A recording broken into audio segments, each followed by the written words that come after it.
जहां अमेरिका ने एक ऐसा फैसला लिया है जिससे चीन को लेने के देने पड़ रहे हैं, तो वहीं भारत को ढेर सारा फायदा हो रहा है और भारत के लिए ये किसी बड़े मौके से कम नहीं है। तो वहीं दूसरी तरफ आखिर चीन घुटनों पर क्यों आया और भारत के मामले में अमेरिका को चेतावनी क्यों दे दी है, वो भी भारत और चीन के बीच जो तनाव चल रहा है उस मामले में जानेंगे क्या है मामला। इसके अलावा चीन ने आखिरकार भारत को लौटा दिया है, क्या लौटाया है ये भी जानेंगे। आइए जानते हैं इन खबरों को विस्तार से। अब अमेरिका के एक फैसले से भारत को अरबों का फायदा हो रहा है और इसकी पहली शुरुआत कर दी है 484 मिलियन डॉलर के पहले इन्वेस्टमेंट के साथ, और वो भी किसी और ने नहीं बल्कि अमेरिका ने। दरअसल चीन 50% बेचता था अपने सोलर कंपोनेंट को भारत को और अमेरिका पर। अमेरिका ने सिंजियांग मुद्दे को उठाकर ये खरीदना बंद कर दिया। कई सारी चीजों में जो सिंजियांग से बनकर आते हैं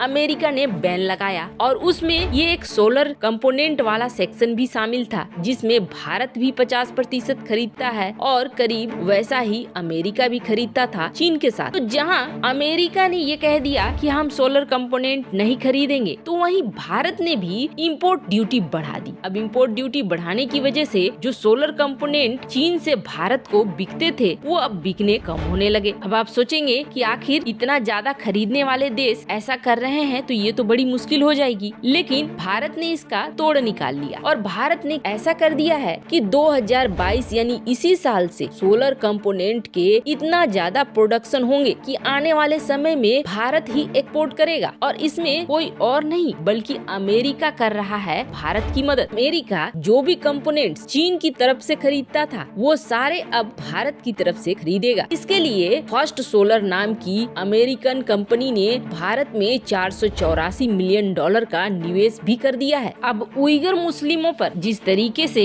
चीन अत्याचार करता है उसका फायदा उठाया अमेरिका ने अंतर्राष्ट्रीय स्तर पर चीन को घेरने के लिए। वैसे तो ये बात बिल्कुल सही है कि जिस तरीके से ग्लोबल सप्लाई चेन पूरी तरीके से चीन पर आधारित हो गई है, हर देश ग्लोबल सप्लाई चेन से निकलना चाहता है और सबसे पहले तो अमेरिका निकलना चाहता है और भारत भी उसी रास्ते पर है। ऐसे में दोनों एक दूसरे का साथ ही दे रहे हैं। अमेरिका भले ही सिंजियांग को एक मुद्दा बनाकर बैन लगा रहा हो, लेकिन अपने लिए पहले ऑप्शन तैयार कर रहा है और वो ऑप्शन है भारत। हालांकि अमेरिका जो भी मूव कर रहा है उसका फायदा भारत को जरूर मिल रहा है, क्योंकि अब भारत कुछ ही सालों में चीन के उस हिस्से पर नजर रख रहा है जिसके जरिए चीन पूरी दुनिया को सोलर कंपोनेंट एक्सपोर्ट करता था। अमेरिका का बैन भारत के लिए फायदेमंद हो रहा है। तो वहीं अमेरिका और ये जो दबाव बन रहा है उसका असर देखिए क्या हुआ है। भारत और चीन के बीच तनाव है और इसी तनाव के बीच अरुणाचल प्रदेश का एरिया और भी ज्यादा सेंसिटिव है। अब होता क्या है, अरुणाचल प्रदेश से कई बार चीन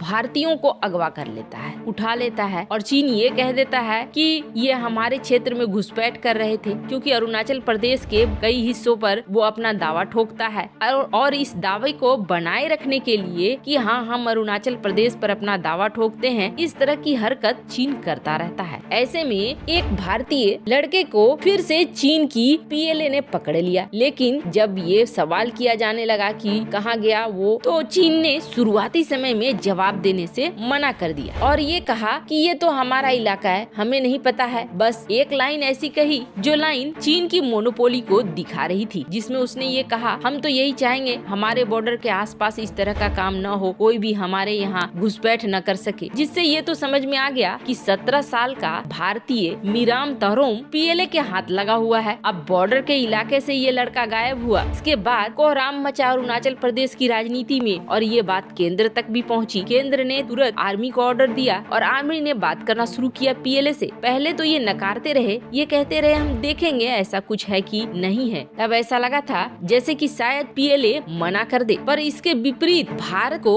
अब उन्होंने लौटा दिया है और इसकी पुष्टि खुद इंडियन फेडरल मिनिस्टर किरण रिजिजू ने की कि जिस लड़के को पकड़ लिया था पीएलए ने उसे भारतीय सेना को लौटा दिया गया है। लेकिन आप सोचेंगे कि भारतीय सेना को इतनी आसानी से क्यों लौटा दिया, तो सबसे पहले ये जान लीजिए कि भारत और चीन के बीच जो तनाव चल रहा है, इस तनाव के बीच में चीन बुरी तरीके से बौखलाया है अमेरिका पर और अमेरिका को धमकी धमकी तक दे डाली है भारत के मामले में। दरअसल भारत और चीन के बीच बातचीत चल रही है, लेकिन ये बातचीत फल नहीं दे रही है। वैसे तो चीन ये कहता है कि हम अपने अपने पॉइंट पर चले जाते हैं, लेकिन आप पेट्रोलिंग पॉइंट 15 को छोड़ दो, जो कि काफी संवेदनशील है, जहां से भारत चीन की नब्ज दबा सकता है। इसलिए भारत ने भी ये कह दिया है कि हम पेट्रोलिंग पॉइंट 15 को नहीं छोड़ेंगे। और कथित तौर पर इसकी वजह से अभी तक दोनों देशों के बीच कोई समझौता हुआ नहीं है। वैसे आपको बता दें, दोनों देशों के बीच कोई समझौता होगा भी नहीं। अगर भारत ये दे भी देता है तो भी कल को फिर किसी और चीज के लिए चीन इसी तरीके से आगे बढ़ेगा, और हो सकता है उस वक्त चीन और भी ज्यादा दबाव बनाए। पर इन सब के बीच अमेरिका ने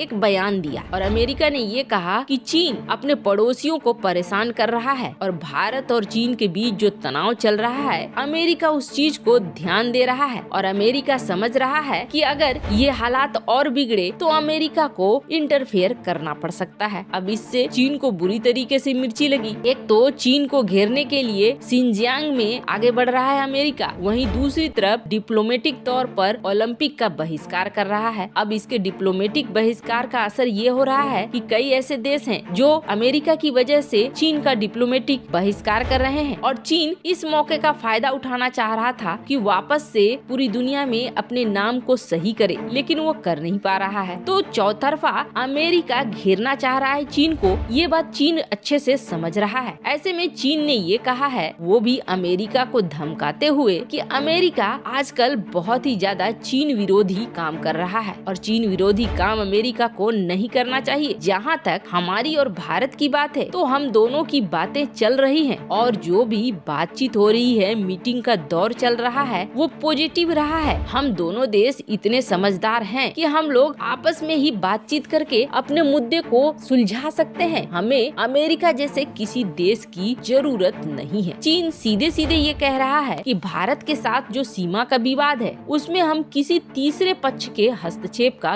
विरोध करते हैं। और ये किसने कहा है? तो चीन के रक्षा मंत्रालय ने साफ शब्दों में कहा है कि भारत और चीन के बीच का मामला है। इस विवाद में दोनों पक्ष नहीं चाहेंगे कि कोई तीसरा इसमें घुसे। हमारी भारत के साथ बातचीत चल रही है, और ये बातचीत काफी पॉजिटिव है, इसलिए हम नहीं चाहते हैं कि कोई तीसरा देश घुसकर हमारी बातचीत को बिगाड़े। वैसे इतना अच्छा बयानबाजी देता है, करता उतना ही खराब है। ऐसे में चीन के ऊपर भरोसा करना तो बहुत बड़ी गलती होगी। वैसे आपको क्या लगता है, क्या किसी तीसरे देश को भारत को इसमें घुसने देना चाहिए, अमेरिका या रूस को? कमेंट कर अपनी राय जरूर बताएं। जल्द मिलते हैं अगले वीडियो में नई खबर के साथ।